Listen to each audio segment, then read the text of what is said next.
Bullseye.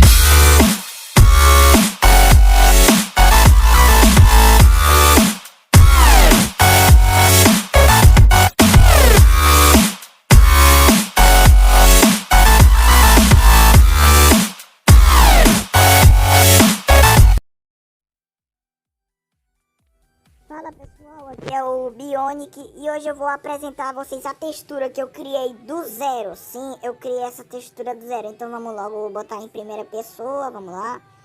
Vamos mostrar aqui o que mudou de verdade. Olha aqui, o negócio de encantamento mudou, vocês estão vendo, opa. O portal do fim também mudou, vocês estão vendo aí que o negócio de botar o portal do fim, ele também mudou. Também o baú, menos o baú, cara. Eu tentei modificar o baú. A única coisa que modificou do baú foi só aqui, o negócio dele, só o modelo. Mas quando a gente bota ele no chão, ele meio que muda a textura, então isso foi bem triste. A tocha mudou, a tocha de redstone também mudou. Vocês estão vendo aí.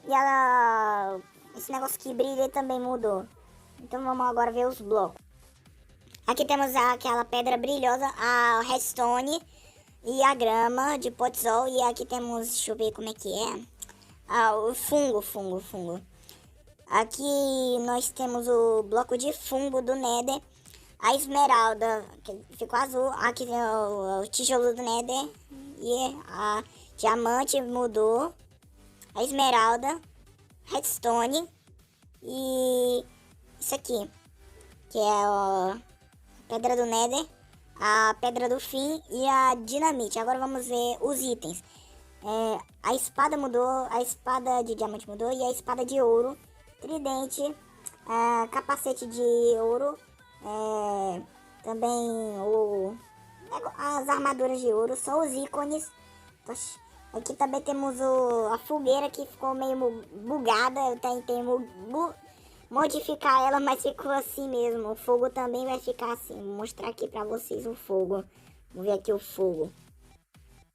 Espera aí. Lembrando, essa textura funciona só no JustCraft e no Minecraft. Olha que fogo feio, mano do céu. O fogo mais feio do mundo. Então, vamos dar uma conferida aqui nas dimensões. Vamos entrar aqui no fim primeiro. Ok? Já carregou aqui o fim. Vamos aqui ver ele. Vocês estão vendo que o fim tá roxo, como eu tinha mostrado antes. Não dá pra ver quase nada. Essa textura é meio que uma versão evoluída de uma textura antiga minha chamada Epic Craft, que era quando meu canal nem se chamava Bionic BR Games, e sim chamava de Joaquim Up, sei lá como é que pronuncia. E vamos agora no Nether. Bem, o Nether ficou meio que ao contrário, ele ficou azul. O Nether tá todo azul. Quer dizer, eu vou atualizar essa textura em alguns dias. Ela tá meio podre. Então bora terminar aqui.